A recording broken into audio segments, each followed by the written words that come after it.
Do visa overstays far exceed the number of illegal border crossings? Let's find out. Hi, thanks for watching. Today is Friday, Fact Check Friday, and I have a really interesting story for you today. You've probably heard that visa overstays far exceed the number of illegal border crossings. Now, this has been used by senators, congresspeople, people in the mainstream media, newspapers. They've all been doing stories this year about how visa overstays is so much more than illegal border crossings. And I decided to actually take a look and see if that's true or not. Now, first off, I want to say I don't even know what it matters. You know, if visa overstays are 80%, 60%, 20%, if illegal border crossings are only 10% of the people here illegally or 90% of the people here illegally, I'm not sure what difference that makes, and I'm putting no judgment on that at all. I'm just trying to find out whether that's true or not, and can we verify it? Now, an example here, Newsweek did a story, visa overstays far exceed illegal border crossings in U.S., and a wall won't change that, study says. It's already been fact-checked by a couple different organizations. Here, PolitiFact fact-checked something last year, and they say it's mostly true. Visa overstays account for about half of the people in the country illegally. They say that's mostly true. AP, the Associated Press, did a fact-check in January of 2019, and they say overstays outpace border crossings. Absolutely, and they go through. Now, what I found interesting with all these fact-checkers and with all of the mainstream media coverage of this story, it all points to one organization and one guy at that organization. It all goes back to a guy named Robert Warren at the Center for Migration Studies in New York City. So I decided to check out this report for myself. So here it is. Here's the latest report. U.S. undocumented population continues to fall from 2016 to 2017, and visa overstays significantly exceeds illegal crossings for the 7th consecutive year, by Robert Warren, Center for Migration Studies. And I go through this page. It's got a little introduction and some bullet points and a couple little graphs without a link to data. And one thing I noticed right off the bat was that all of the sources for the charts was the Center for Migration Studies. So they're saying, well, according to us, this is what it is. And you're like, can I see the numbers? No? Okay. A little bit here on the mode of entry, a little discussion, and references.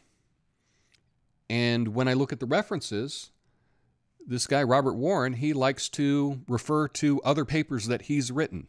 So, hey, according to this expert, Robert Warren, you ought to check out this other guy, Robert Warren. He's done some work on this. And if you don't believe him, there's another expert named Robert Warren that you can check out this report. I don't know. Is that a thing? Can you just refer to yourself over and over and over again and not link to any outside sources? That's a little odd. But when I read this report, it was very short. I thought, this seems like it was written by a guy that's never taken a stat class in his life. There's no assumptions listed here. There's no statistical model. There's no defining process of how they came up with these numbers. Like, that's all missing. They just like, oh, here's the numbers, and there you go. I thought, well, that's odd. So I decided to check out who this Robert Warren guy is, and he's worked as a demographer for 34 years for the Census Bureau, and he was the director of INS's statistics division for 10 years or so. So he should probably know. I mean, he's an expert that's testified in front of Congress and whatnot. I looked at his education. He's got a master's degree in education and a bachelor in education. I don't know. Maybe if you're going to do this, you should have someone with a degree or at least has taken a couple statistics class. Maybe they should help you write this report. Just saying, No, just a guy who has a master's in education is the expert on this, no one else. And he will be quoted by all the fact checkers, by all the television news shows, by all the newspapers, They all refer back to this one guy at this one nonprofit. Now, the Center for Migration Studies, I'm sure they do great work. I think they're probably all great people. It would be unfair to say that they are totally unbiased. This is an organization that is, they're a pro-immigrant organization. Now, I don't know why saying one group is bigger than the other. I don't know what that would matter. I don't know if saying one or the other is more pro-immigrant than the other. I'm not even sure.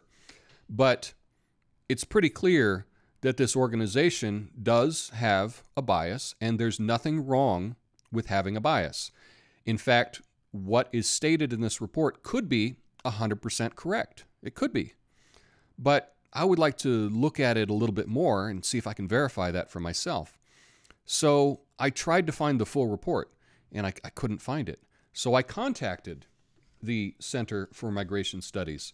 How do I get a copy of this report? And their reply to me is, the online version is actually the full report.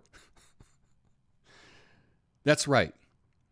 This full report that is talked about in the news and in Congress and everything, they talk about this report, it's like a blog post. I mean, it's like this long. There's so much missing from this. I'm not sure. Now, I don't know what the standards are today in high school, but if I were teaching high school, I'm not sure that I could accept this from one of my students as being a report. Okay, I would say, well, that's a nice summary, but you know, I need an actual report. You know, let's do some work. Get me some sources. Let's get some data. But apparently, that's good enough for the Center for Migration Studies. That's good enough for the Washington Post. That's good enough for the New York Times, and that's good enough for the senators in Congress, right? They're all fine with this little blog post as being the source for this claim. I don't know. I'm speechless. I was stunned to find out that there's no actual report, that it's just a blog post, and that's what everyone is quoting.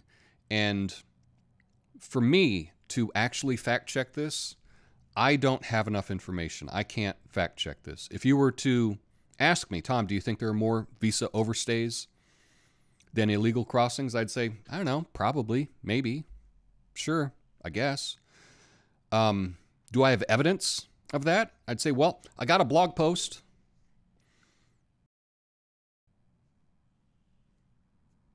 I don't know. Is that good enough for you? It's good enough for the entire mainstream media. It's good enough for all the other fact checkers. For me, it's not quite enough information for me to verify this to be true or not true, but it's all the information that we have. I don't know. I feel really weird that everyone just accepts this and no one questions this at all. I feel like I'm living in a crazy land. But I also realize that probably based on the number of people that watch this video, not a lot of people care about it. In fact, I will probably go back to dunking on Snopes. It's much easier to do, and I seem to get a lot more clicks for that.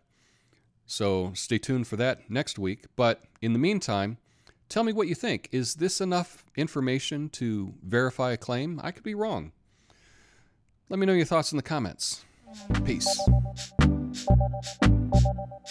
Thanks for watching all the way to the end. You can help me reach my goal of 1 million, make that 4,000 subscribers by hitting the like button and subscribing.